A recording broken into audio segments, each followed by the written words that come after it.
दिसंबर 2024 के प्रथम सप्ताह की ये बात है। विदेश की रहने वाली एक लड़की जो कि दुबई में घूमने के लिए आती है। दुबई घूमते घूमते उसके दिमाग में ये ख्याल आता है कि क्यों ना एक प्रयोग कर लिया जाए।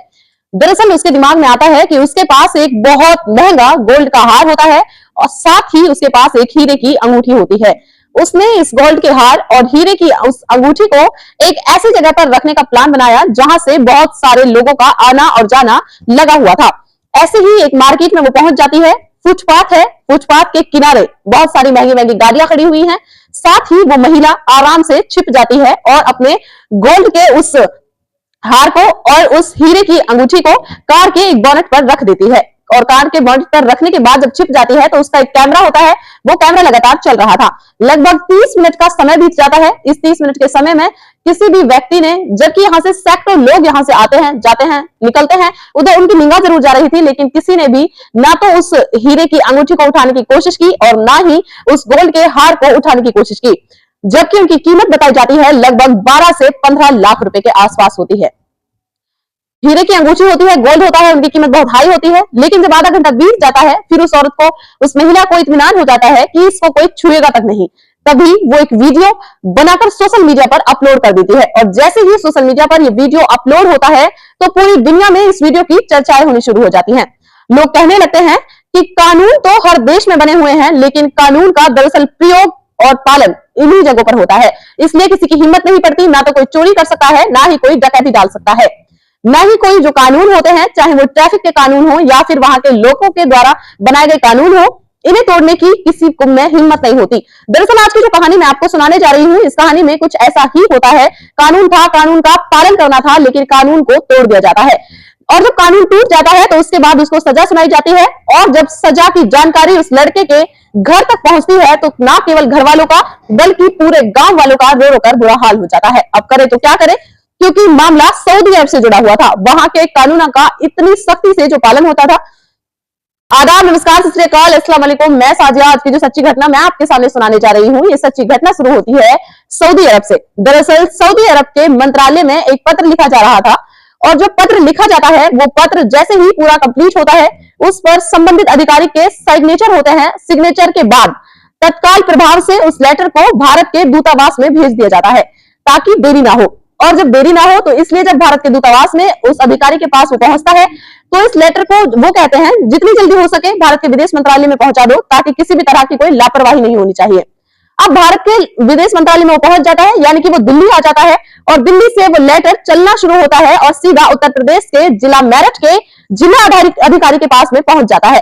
और जैसे ही जिलाधिकारी के पास में वो लेटर पहुंचता है तो वो उस लेटर को आगे फॉरवर्ड कर देते हैं, यानी कि एसएसपी मेरठ के पास। एसएसपी मेरठ विपिन पाडाल के पास में वो लेटर पहुंचा दिया जाता है। वो कहते हैं इस लेटर को रोकना नहीं है, जितनी जल्दी हो सके उसे वहां पहुंचाइए। यानी कि संबंधित थाना होता है मुंडाली और वहां के थाना अध्यक्ष होती हैं सोनिया। सोनिया 1 दिसंबर 2024 की सुबह जब अपने ड्यूटी पर आती हैं तो ड्यूटी पर आने के बाद वो अलग अलग कागजों पर सिग्नेचर कर रही थी। तभी एक छोटा सा लिफाफा होता है, एक कागज होता है, उस छोटे से कागज पर उनकी नजर पड़ जाती है। जैसे ही वो कागज को देखती है, इसी में उसके हस्ताक्षर भी होते हैं, सिग्नेचर भी होते हैं, यही वो कागज होता है। दरअसल इसके ऊपर लिखा हुआ था नोटिस सूचना। इस नोटिस सूचना की गंभीरता को देखते हुए सोनिया जो एसएचओ होती है मुंडाली की, उन्होंने तत्काल प्रभाव से सीधा गांव की तरफ रवाना होती हैं, जो कि रछोती गांव इनके ही थाना क्षेत्र में लगता है। वहां जाती हैं और पूछा जाता है, गांव में कम से कम 10,000 लोगों की आबादी होती है, बड़ा गांव होता है। वहां जाकर वो पूछती है कि यहाँ पर जुबैर नाम का कौन रहती है, जिसका बेटे का नाम जैद है। अब जैसे ये बात पूछी जाती है तो कुछ लोग तो चुपचाप हो जाते हैं पुलिस को देखकर, क्योंकि गांव में पुलिस को देखकर अक्सर लोग डर जाते हैं, लेकिन उन्हें थोड़ी मशक्कत करनी पड़ती है। आखिरकार पूछते पाछते जैसे ही वो जुबैर के घर पहुंचती है, वहां जाकर पूछा जाता है कि आपका बेटा क्या सऊदी अरब में रहता है, जिसका नाम मोहम्मद जैद है। वो कहते हैं जी हाँ है तो सही। वो कहती है अच्छा। फिर बताती है कि आपके बेटे को फांसी की सजा का हुक्म सुनाया गया है और वो फिलहाल जिहाद सेंट्रल जेल सुमेसी सऊदी अरब के अंदर है। आप अगर कोई दिक्कत ना हो, कोई ऐतराज ना हो तो वहां की सरकार ने आपको एक मौका दिया है, आपको एक अवसर दिया है। यदि आप दया याचिका डालना चाहते हैं, अपने बेटे की सजा को कम कराना चाहते हैं या फिर माफ कराना चाहते हैं, तो आप दया याचिका डाल सकते हैं। यदि वहां की सरकार को सही लगेगा, ठीक लगेगा, तो हो सकता है आपका बेटा बच जाए। यदि सही नहीं लगा तो उसकी मौत निश्चित है, पक्की है। जैसे ये सूचना दी जाती है, सूचना देने के बाद उसके जो पिता होते हैं जुबैर, उनकी हालत खराब हो जाती है। देखते ही देखते घर के पूरे सदस्यों को इस बात का पता चल जाता है। घर के अंदर उनकी पत्नी होती है, रेहाना उसका नाम होता है, उनकी खुद का नाम जुबैर होता है, उनके 7 लड़के होते हैं, 2 लड़कियां होती हैं। 7 लड़कों में से जो 3 बड़े लड़के हैं, मोइन, जैद, फैसल, ये सऊदी अरब में नौकरी करते हैं, नौकरी या ड्राइवरी का वो काम करते हैं। वहां से जो 25-30 हजार रुपए महीने के मिलते हैं वो कमा करके अपने घर देते हैं। एक बेटा है जो पुलिस की तैयारी कर रहा है, 2 बेटे हैं बाकी जो अभी पढ़ाई कर रहे हैं। दरअसल जैसे ये खबर मिलती है उसके बाद लोगों को कहानी याद आती है, मीडिया वालों का जमघट लगना शुरू हो जाता है। अब अखबार वाले हो, टीवी वाले हो या सोशल मीडिया पर काम करने वाले लोग हो, सीधा गांव जाते हैं और गांव जाने के बाद जानकारी जुटाना शुरू कर देते हैं। पता चलता है कि जुबैर का जो दूसरे नंबर का लड़का है जिसका नाम जैद होता है, जैद साल 2018 में सऊदी अरब के लिए गया था और सऊदी अरब के लिए जब गया था वो ज्यादा पढ़ा लिखा तो था नहीं, उसको एक ही काम आता है, वो भी ड्राइवरी करना, यानी कि कोई भी वो वाहन चला सकता है, गाड़ी चला सकता है या कोई ट्रक चला सकता है। इसकी वो तैयारी करके गया था, उसके पास पूरे अपने डॉक्यूमेंट्स होते हैं। जब वहां पर जाता है तो एक सऊदी अरब की कंपनी होती है, उस कंपनी में उसको एक नौकरी मिल जाती है। लेकिन जैसे ही उसने उस नौकरी में ज्वाइन किया तो उसको ऐसा लगता है जैसे कि यहाँ पर वेतन कम है, सैलरी कम है, यदि यहाँ की जगह कोई दूसरी जगह स्विच करे तो शायद ज्यादा पैसे मिल जाएंगे। इसलिए हर दिन काम जरूर करता था लेकिन उसे कम वेतन का मलाल रहता था कि जिस हिसाब से वो यहाँ आया था उस हिसाब से उसे उतने पैसे मिलते तो है नहीं। अब घर वालों को भेजे तो क्या भेजे, बचाए तो क्या बचाए, खुद खाए तो क्या खाए। इसलिए 1 साल उसका कैसे गुजर जाता है उसको पता ही नहीं चल पाता। 1 साल के बाद वो स्विच करता है एक दूसरी कंपनी में, अल जाफर कंपनी में वो स्विच कर लेता है, वहां जाता है, ज्वाइन कर लेता है और वहां भी वो गाड़ी चलाता है। अब वहां पर उसको तनख्वाह भी ठीक मिलने लगती है, सैलरी ठीक होती है, लाइफ एकदम सही चल रही थी, ठीक चल रही थी, कोई दिक्कत नहीं थी, कोई परेशानी नहीं थी। ऐसा लग रहा था जैसे कि उसकी मुंह मुराद पूरी हो चुकी है, अब बिल्कुल सब कुछ ठीक था। लेकिन एक दिन उसकी कार का एक्सीडेंट हो जाता है। कार का एक्सीडेंट कुछ ज्यादा बड़ा होता है। जैसे ही मालिक को ये बात पता चलती है तो मालिक को बहुत ज्यादा गुस्सा आता है। जैद को वो समझाने की कोशिश करते हैं लेकिन जैद करता तो क्या करता, गाड़ी तो काफी हद तक उसमें नुकसान हो चुका था, खराब हो चुकी थी। इसलिए मालिक का जो गुस्सा था वो बर्दाश्त से बाहर हो जाता है और मालिक बताया जाता है कि जैद पर एक मुकदमा दायर कर देता है, कार की कीमत की वसूली का वो मुकदमा दायर कर देता है। और जैसे ही इस लड़के को, जैद को ये लगता है कि गल्फ कंट्रीज में कोई भी कार की कीमत अगर हम देखते हैं, सामान्य कार की कीमत तो 20-30 लाख से वो कम नहीं होती, लेकिन अगर किसी बड़े सेज की गाड़ी चलाई जाती है तो पता चलता है 1 करोड़, 2 करोड़, 3 करोड़ तक की कीमत की गाड़ियां होती हैं। अब ऐसी स्थिति में वो एक मजदूर जो एक ड्राइवर है वो कहां से इतने पैसे लाएगा, कहां से इतने पैसों का इंतजाम करेगा। उसे मौका मिलता है और वहां से भाग जाता है तो इसके बाद वो करे तो क्या करे, क्योंकि वापस भी नहीं आ सकता। उसे पूरी जानकारी सब कुछ, जब हम विदेश जाते हैं तो एक एक चीज की जानकारी हमें देनी पड़ती है। हमारा रिकॉर्ड अच्छा रहेगा तो हम दोबारा भी वहां जा सकते हैं, रिकॉर्ड खराब हो गया तो फिर हम वहां कभी नहीं जा सकते। आखिरकार इसको एक पुलिस वाले से इसकी मुलाकात हो जाती है। पुलिस वाले से जैसे मुलाकात होती है तो पुलिस वाला जैद की बातें सुनने के बाद बड़ा इमोशनल होता है और कहता है कि तुम्हें परेशान होने की बिल्कुल जरूरत नहीं है, तुम मेरे साथ काम करो, मेरी गाड़ी है, मेरे परिवार के लोगों को लाओ, ले जाओ और जो भी तनख्वाह है मैं तुम्हारे लिए तनख्वाह देता रहूंगा। अब ऐसे जैसे फरिश्ते की तरह वो पुलिस वालों से मिल जाता है और जैद इनके लिए काम करना शुरू कर देता है। जैद आराम से काम कर रहा था, आना जाना जो भी उसका होता था, लेकिन किसी ने मुखबरी कर दी। जब कोई मुखबरी कर देता है, मुखबरी करने के बाद पता चलता है कि इसकी कार के अंदर नशीला पदार्थ रखा हुआ है। पुलिस ने उसे चारों तरफ से घेर लिया था, उसने बचने की लाखों कोशिशें की लेकिन बच नहीं पाया। उसके पास 2 बैग रखे हुए थे, नायलॉन के वो बैग होते हैं। एक बैग को खोला जाता है तो उसमें क्रिस्टल मैथ ड्रग्स जिसका नाम होता है, ये एक साइंटिफिक नेम होता है, वो ड्रग पाया जाता है जिसका वजन होता है लगभग 400 ग्राम के आसपास। एक और बैग मिलता है, उस बैग के अंदर क्रस्ट ड्रग्स पाया जाता है जिसका वजन होता है 305 ग्राम। कुल मिलाकर 705 ग्राम का वो ड्रग्स उसके पास मिलता है, नशीला पदार्थ उसके पास पाया जाता है। और जैसे ही ये पता चलता है, जब पुलिस ने इस मामले की जांच पड़ताल की तो उसका एक दोस्त निकलता है, सहयोगी निकलता है जो कि पाकिस्तान का रहने वाला होता है।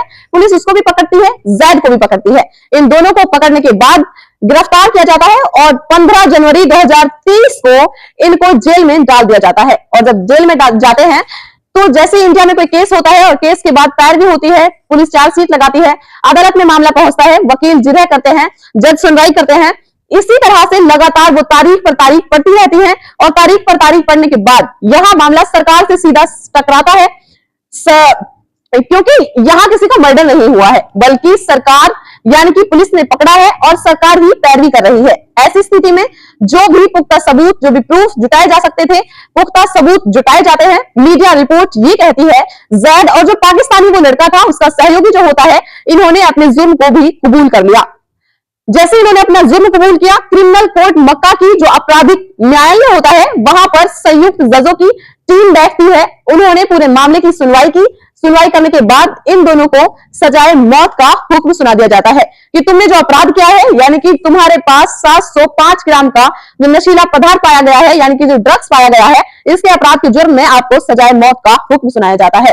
दरअसल जैसे ही सजाए मौत का यह हुक्म सुनाया जाता है, जाहिर सी बात है हड़कंप मचना तय था।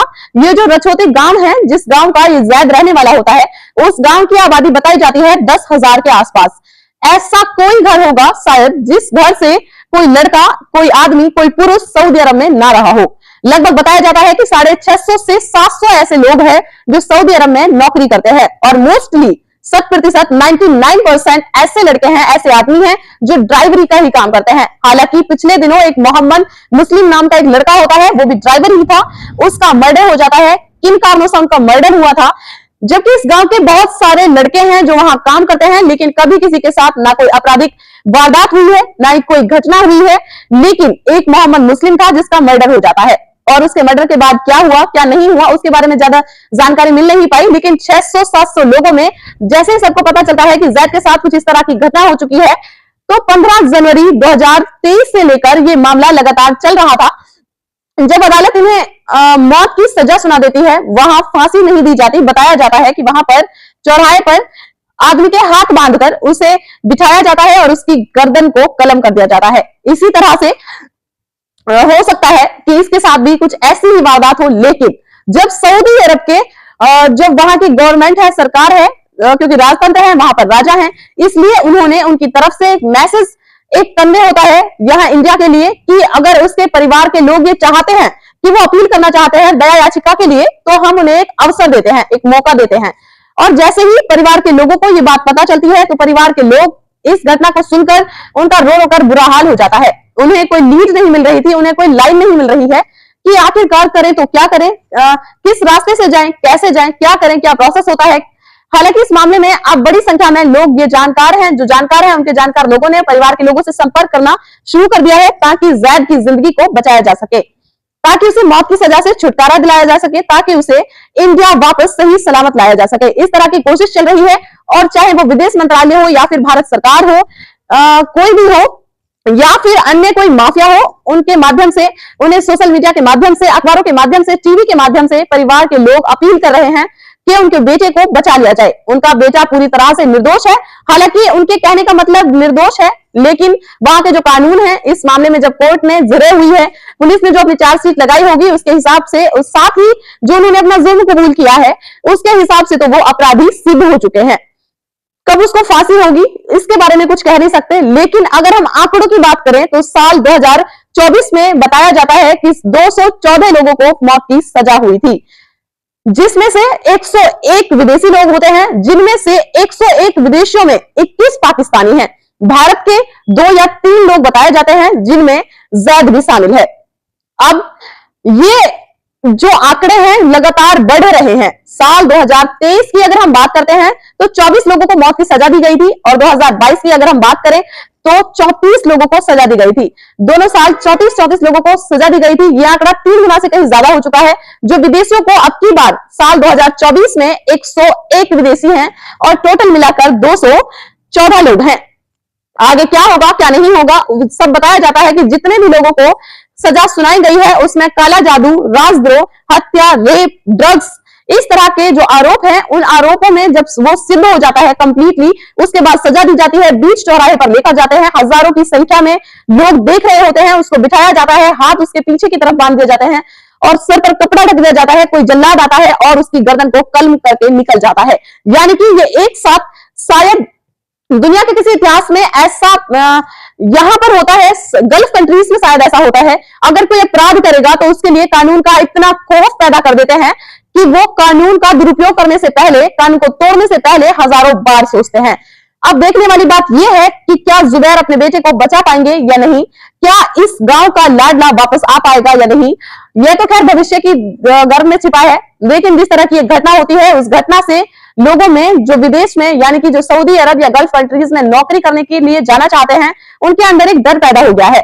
उन्हें लग रहा है कि कहीं ना कहीं उस पुलिस वाले की ही लापरवाही रही होगी जो उसमें जैद फंस चुका है। अब पुलिस वाले की लापरवाही है तो लोग वो जांच में क्यों नहीं आया, ये भी एक तरह का सवाल है। दोस्तों, इस घटनाक्रम को सुनाने का उद्देश्य किसी को परेशान करना नहीं है, किसी का दिल दुखाना नहीं है, बल्कि आपको सचेत करना है, आपको जागरूक करना है, आपको बताना है कि कुछ भी करने से पहले कानून को ना तोड़ें, चाहे वो आपके देश में हो या फिर विदेश में हो। तो दोस्तों, कैसी लगी आपको ये कहानी, इसके बारे में आप क्या राय देंगे, आप जैद के लिए क्या कहेंगे, तो कमेंट बॉक्स में अपनी राय, अपनी सलाह जरूर दें। तो मिलते हैं नेक्स्ट वीडियो में दोस्तों, तब तक के लिए जय हिंद, जय भारत।